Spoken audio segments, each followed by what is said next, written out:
as fun. In fact, this is objectively more fun than the class that we'll have. But sadly, it's Easter and we have to have Bible class. So, it's been a long time. It's been 3 weeks since I've been in here. Um, I'm trying to think. The Sandlin clan was gone, so we canceled just for y'all because you are half the class. Um, and we had a combined class another week, and I didn't want to be here. Another one. I was in Texas. Okay, so here we are. Ty, what are we doing in this class? What's the structure? Asking, or not asking, we're actually making the statement that all stories are true. Mm. And we're going through like fables and fairy tales and children's stories and comparing them to Bible stories, yeah. Pretty good class structure. I like that. So this week, our non-biblical stories. We have one from Greek mythology, and yeah, this is a weird setup. Ty, did you like teaching like this last week? Okay. There's the whole range of yeah.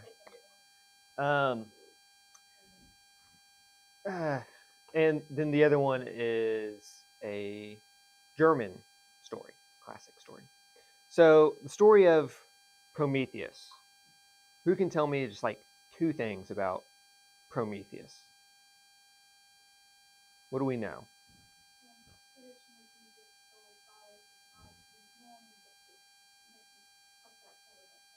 The 2 most important details of the story. Steals fire from the gods, and I think it changes traditionally his liver as getting eaten out by an eagle, which is like the sign of Zeus. So, yeah, that we're familiar with the story of Prometheus. Surely you've heard at least of. There's all these fun, creative ways to torture people in Greek mythology: rolling a boulder up the hill, having your liver eaten out, and then grows back overnight. Sounds pretty miserable. Do you think that's what they did in Greece? Is they just sat around and thought like, what's the worst way to spend the rest of eternity? I have a few. So I was reading about these things yesterday, and this is the story of Prometheus I'm most familiar with. I think most of us are most familiar with. Though there are some added details that I hadn't heard in various versions of the story. So first of all, Prometheus is a Titan. I think I've heard this at some point. Sometimes I forget. I feel like sometimes he's just portrayed as like a special guy who steals fire from the gods. In stealing fire from the gods and giving it to humanity, he's generally what's the sort of symbolic significance of this? Why is he important?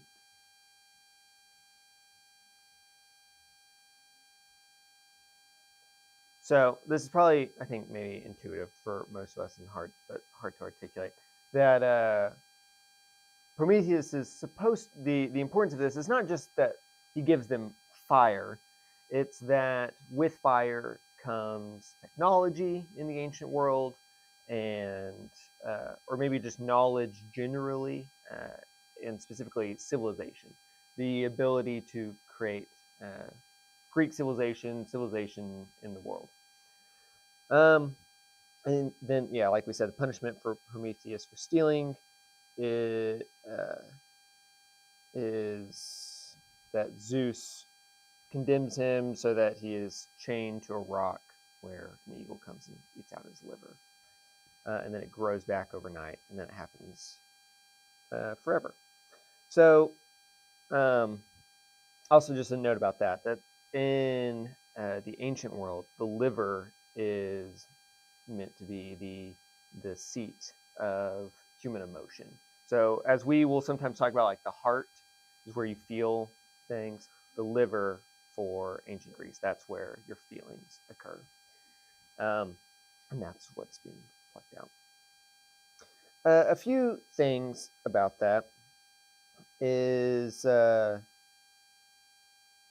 in other stories of Prometheus, he actually fashions humans out of clay. So this should sound somewhat familiar with this for us. It's should probably remind us of biblical stories and other ancient stories. Uh, there's and then yet another version of the story, what's called the trick of Lacone. Does anyone know about this? So in one version of the Promethean story, he is tasked with figuring out how the sacrificial system in ancient Greece should work. And he shows to Zeus, I'm trying to remember exactly. It's like the bones of an animal, and then but inside of the bones is all of the best cuts of meat from that animal. And then this other one, there are bones but wrapped in fat. And I don't know anything about being a butcher and what you should be telling from this, but apparently one of those. I mean, obviously the fat should maybe intuitively look a little bit more appetizing if you were into animal sacrifices than the bones. And so Zeus picks which one he thinks will be better, and he picks the fat one, and then Prometheus reveals, oh, there's actually bones inside. And so in Greek culture, this was very common that you would just sacrifice the fat and then bones from the animal, and then the people giving the sacrifice got to actually eat the meat from the animal. And in this way, Prometheus tricks Zeus. So this is not only the beginning of the sacrificial system for Greek culture, but it's also this other way in which Prometheus is tricking Zeus. Yet again, another variation of the story regarding the fire is that humans, this is actually a punishment for these sacrifices. That humans already have fire, and then Zeus takes it away, and Prometheus steals it back. Okay, that's too much Greek mythology. It's not the point of this class, but just a lot of history for if any of that's interesting to you. Oh, one more bonus point. If anyone can tell me a famous novel that has Prometheus in the subtitle. You're saying it over here. Frankenstein. Frankenstein. The subtitle is from Mary Shelley, Modern Prometheus. Okay. So there are no points in this class, but if there were, you would have a bonus point. Okay. I think I've exhausted everything I wanted to say about Prometheus. Now, as we always do, what's the point of this story? Why is this? I already said a little bit about why this Prometheus is significant in both Greek culture and then broader culture. But what do you think? What are we supposed to get from this story of Prometheus?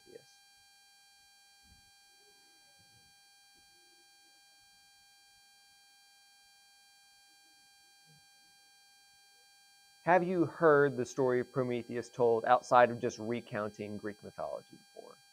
Or is this a name that you hear referenced occasionally? Y'all are in different worlds than I am. I feel like the name Prometheus comes up a lot. Maybe I just read Frankenstein too often. Okay.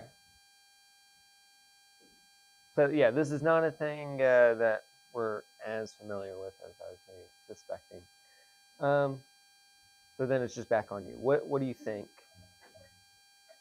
What do you suppose would be the significance of this story?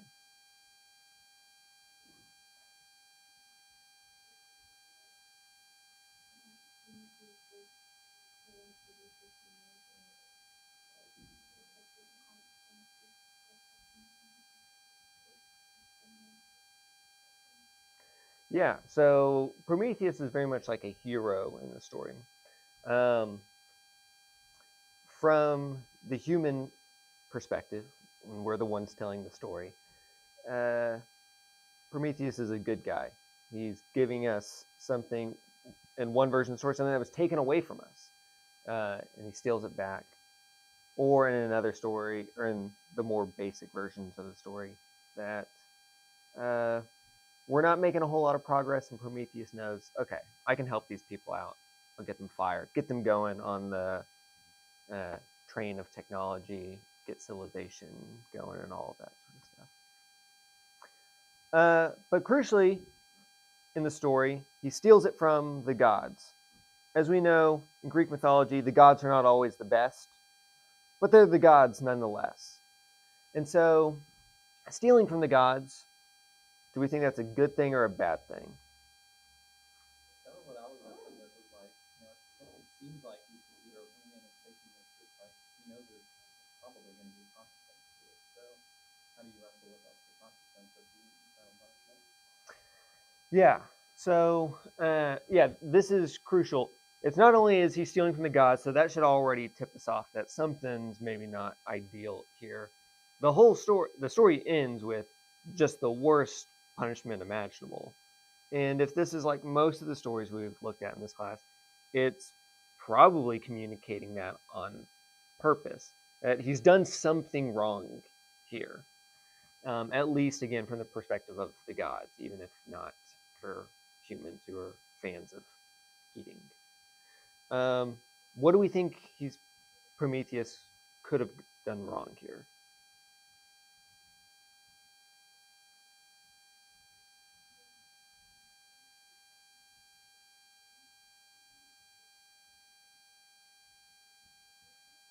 I think it was less true in the story where he was taking it back and we had fire originally.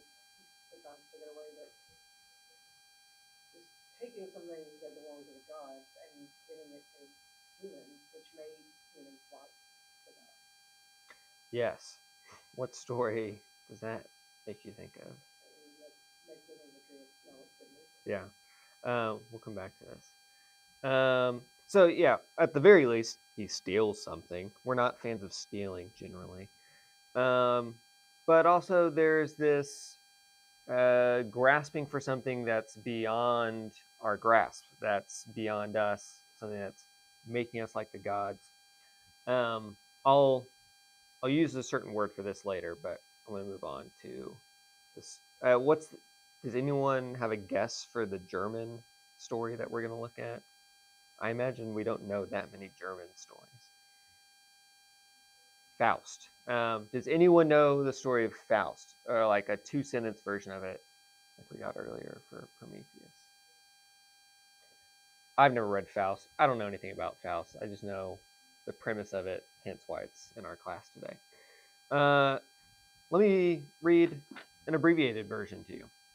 In the classic German legend, Faust is unsatisfied with his life as a scholar and becomes depressed. Story of my life, man. After an attempt to take his own life, he calls on the devil for further knowledge and magic powers with which to indulge all the pleasure and knowledge of the world. That's generally how I hear it framed, is he wants all knowledge. Okay. In response, the devil's representative, does anyone know the devil's representative in this story? Mephistopheles. Mephistopheles appears. He makes a bargain with Faust. Mephistopheles will serve Faust with his magic powers for a set number of years, but at the end of the term, the devil will claim Faust's soul, and Faust will be eternally enslaved. The sentencing in the stories this week, very harsh. During the term of the bargain, Faust makes use of Mephistopheles in various ways, and in the early versions of the tale, Faust is irrevocably corrupted and believes his sins cannot be forgiven. When the term ends, the devil carries him off to hell. Rough. It doesn't tell us what hell is in this story. I assume it's being chained to a boulder and having eagles come and eat out your liver. Okay. In the most famous version of the story by Goethe, in his version, as well as some subsequent ones, Mephistopheles helps Faust seduce a beautiful and innocent young woman named Gretchen. whose life is ultimately destroyed when she gives birth to Faust's illegitimate son. A couple other fun facts about the Faust story is we think we know who it's based on, a guy named Johann Faust. He died like less than 40 years before the story was written. So this is just imagine if someone just like within a generation after you was like, I'm gonna write a story about this guy going to hell. That's not terribly flattering. Another just fun fact is that we think it's based on that guy, but we also think the story gathers inspiration from other sources. Particularly, it seems to be based on it seems very similar to a Christian story that the Germans would have been familiar with. That's same general premise about a guy named Theophilus, not to be confused with the patron of the Gospel of Luke. Anyways, what's the point of this story? Why is Faust, for some people, not for us in this class, a famous story and important? What's going on here?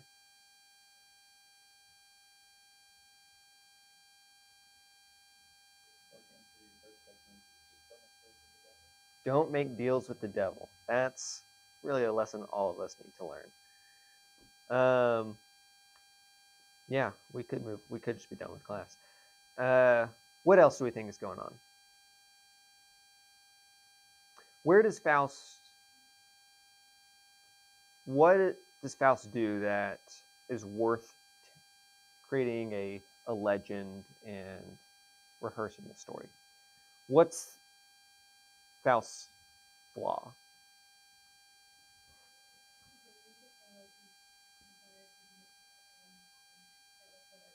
Okay, so yeah, greed, and then this desire to have all knowledge.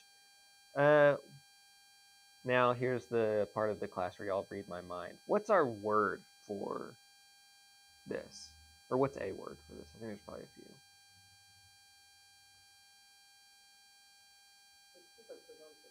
Presumption? That's probably better than the word I chose. I like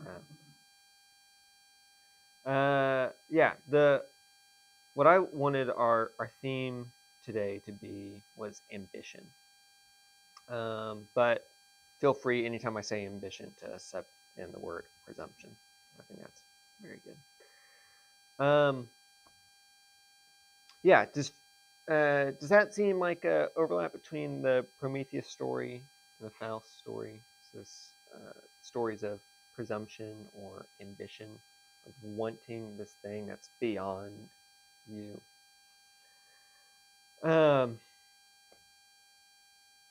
Okay.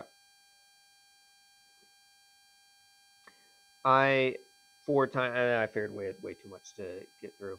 I wanted to talk a little bit about this. Is a super common theme in movies. And has anyone seen the movie Whiplash? Have none of y'all seen Whiplash? What do? You seen Whiplash? Yeah or nay? It's a very good movie. Would you say that everyone in this room should watch Whiplash this week? Yeah. Yes. Okay, that was the answer. You should all watch Whiplash. It's very good. It's I mean, there might be reason to push back on the theme of the movie by the time we get to the end of class. But it's a movie about a guy who wants to be a really good jazz drummer, and he's obsessive.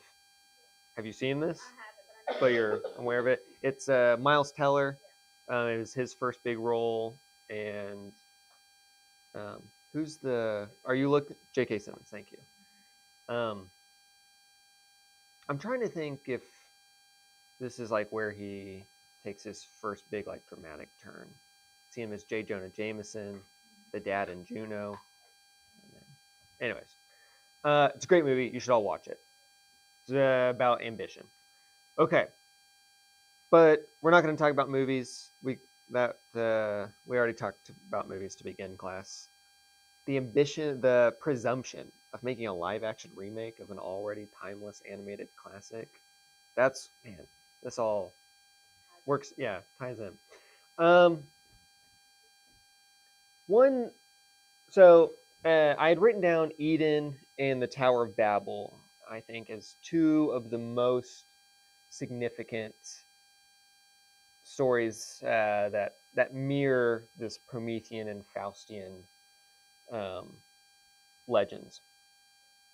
Uh, Another detail I forgot to mention earlier about Prometheus is in Greek mythology, Prometheus is thought to be the father of the Noah equivalent in Greek mythology. So, which just the fact that Prometheus being tied with the Noah story, whereas if we think about Eden and the Tower of Babel as sort of like bookend stories around the story of Noah, I don't know. I just thought that was significant. These things being closely tied together.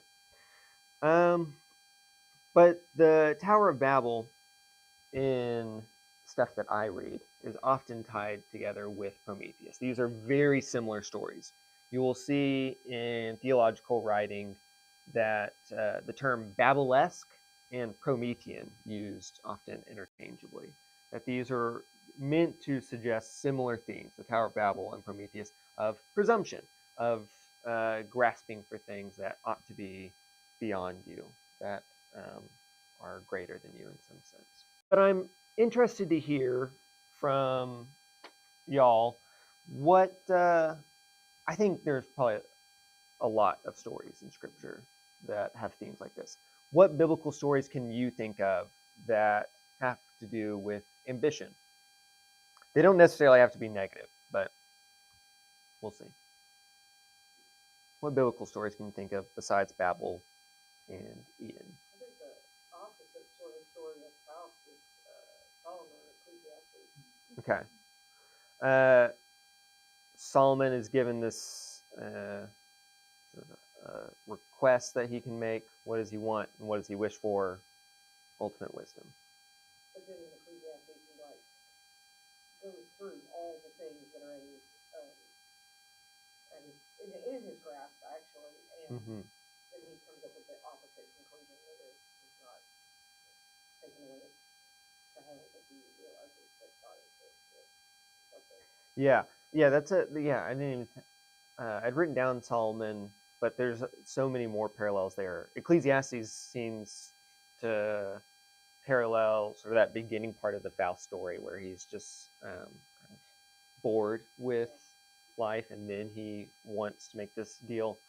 And again, both of these, they have different conclusions about what they think about divine knowledge, but they both are for Faust, he wants this knowledge for material gain, and Solomon gets it sort of accidentally. He wants knowledge for its own sake, and then he gets the material gain. Yeah, that's Robin. You're just knocking it out of the park today. What time is it, first of all? 9:30. Okay, cool. And what else? What other stories can we think of? Stories that have to do with ambition in the Bible.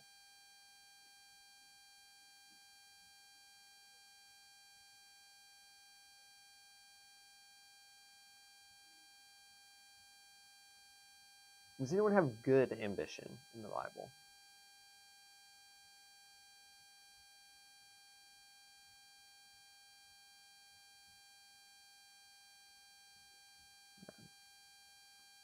Or at least I'm thinking like the prodigal son and how like the youngest son wastes his inheritance in his father's end. And just he's like very selfish in the beginning and then he like comes back as a different person. Yeah, I guess we could say that the younger son has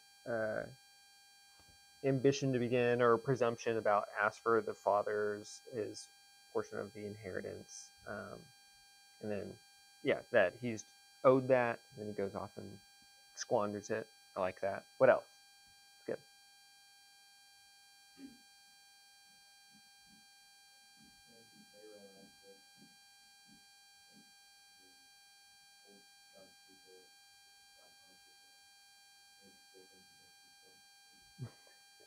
Yeah. The presumption of thinking you're still in charge after someone blacks out the sky. Are there stories of anyone who shows like the opposite of ambition? Who shows when they are owed something, but they say,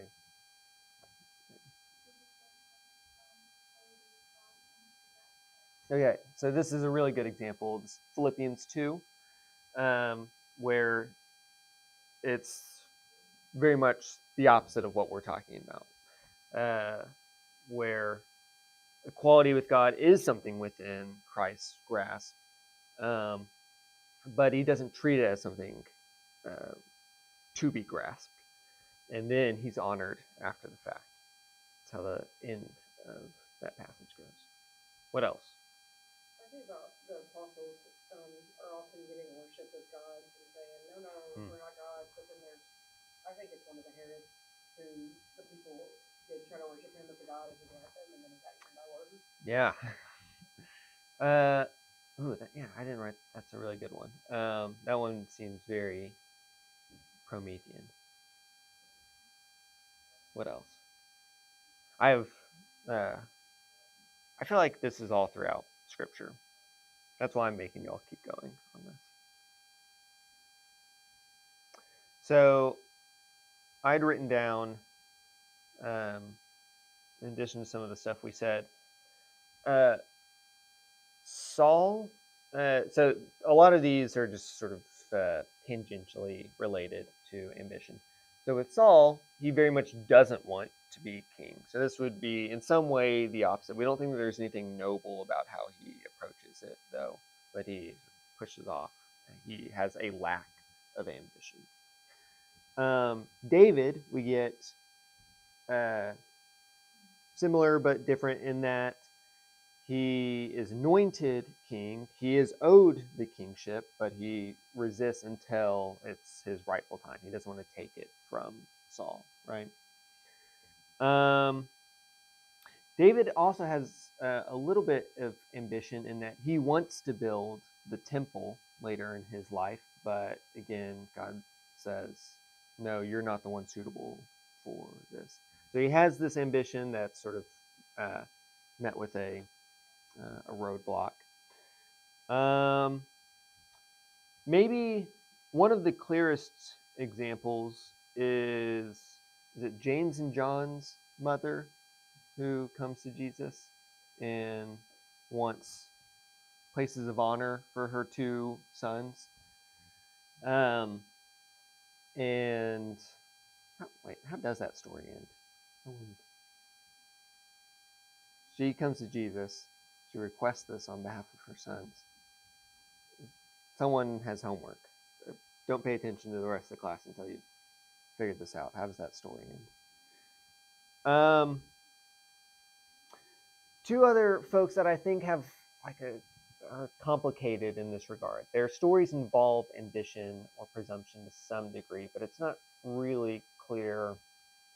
It's not like a very clear morality story. One of those is Jacob, in that Jacob is constantly taking these things that don't belong to him, and he wants more for himself. And in some ways with Jacob, we recognize this as a negative quality of his character, of the person of Jacob, right? We think he's bad for deceiving. But at the same time, I'm stepping beyond the bounds of the text here, so you can throw stones at me if you want.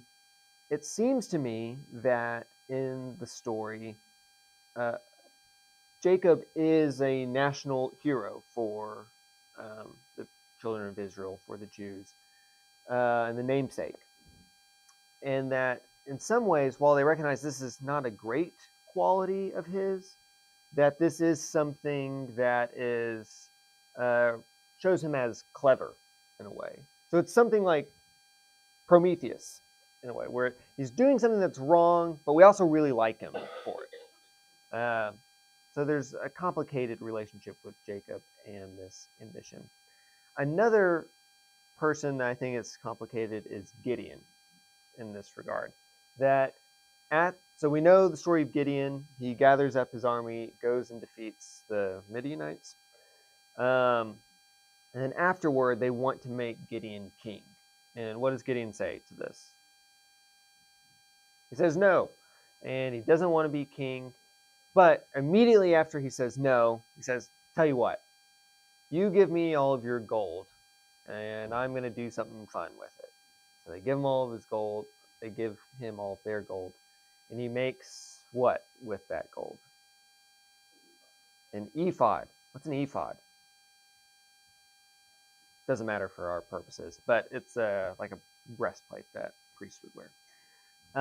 He makes this ephod, and it seems to be used as, like, no one wears it from what we can tell. They just put it in the town where Gideon lives, and so the town becomes, it's like how relics get treated in later Christianity.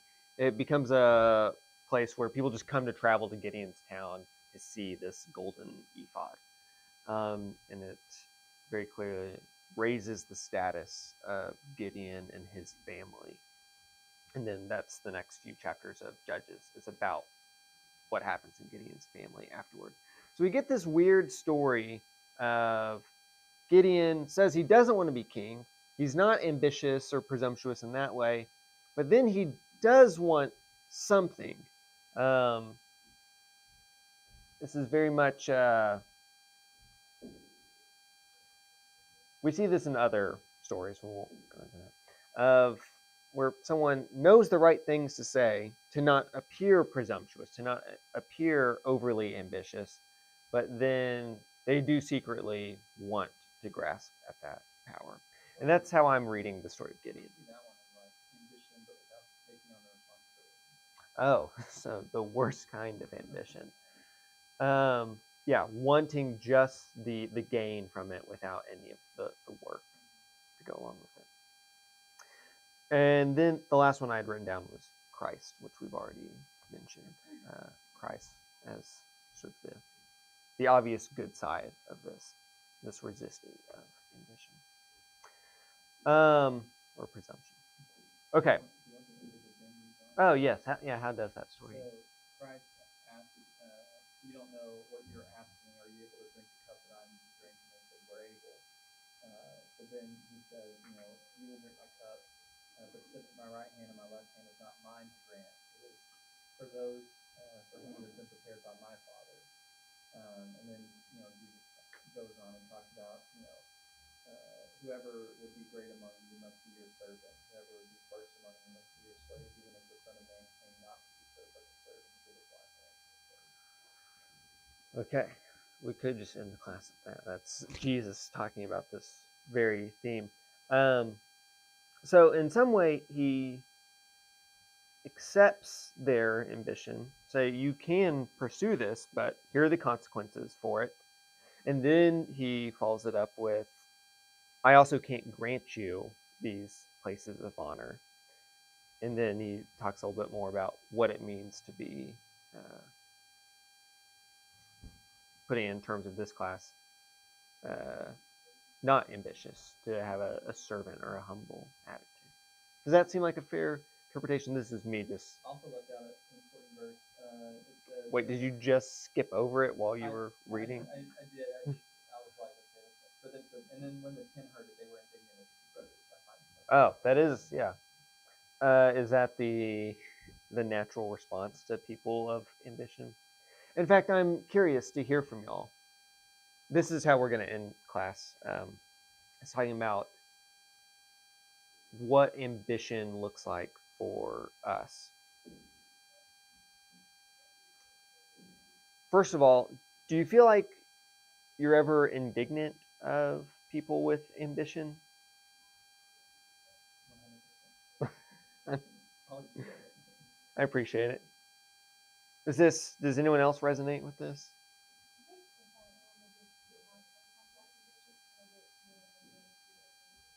Yes.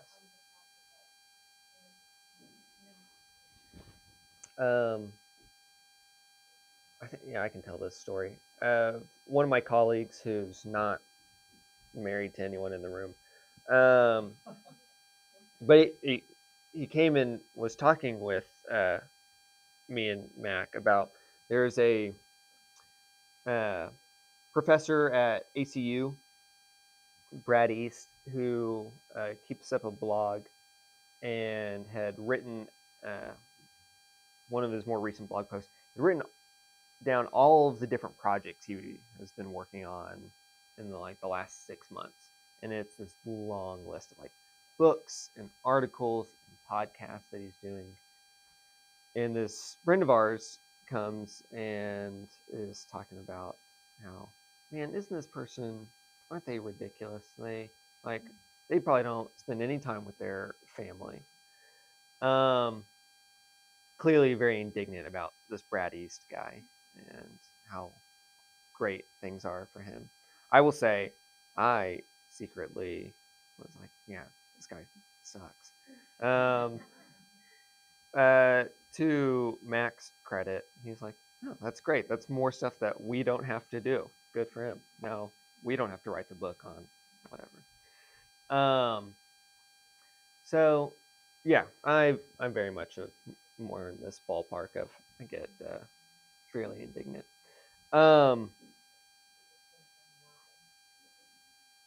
Yes, and we should assume Brad East has the most noble of motivations for what he's writing. Okay, give me a time update for this last thing I want to. Okay, when is this class in? Oh no. Okay, here we go. Does anyone know the term? I always mess up how to pronounce it. Magnanimity. Magnanimity. We're gonna default to Ravan. Yeah, being magnanimous. That's an easier way of saying it.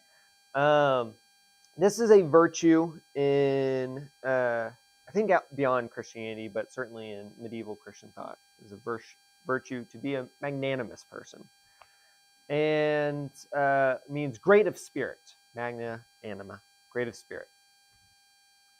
And typically, this is pretty similar thought to being ambitious, to wanting great things. This is a virtue. We often talk about ambition as a virtue, as something that you ought to have, especially for our young folks in here in school, careers ahead of you, ought to be ambitious.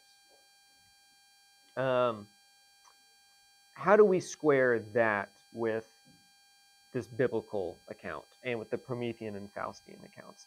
It is striking to me in all of the examples that I had written down and what we talked about here, there's very little good ambition displayed in the Bible.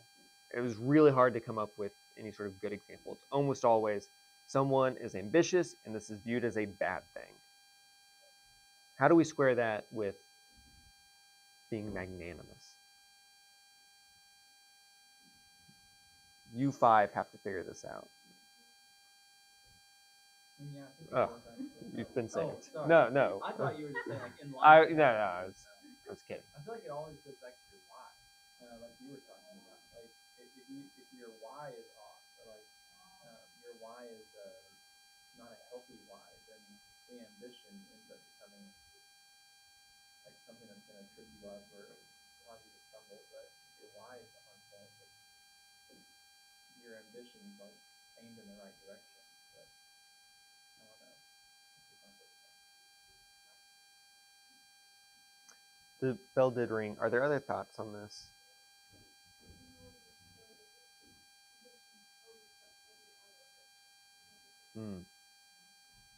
Ooh, you should be teaching this class.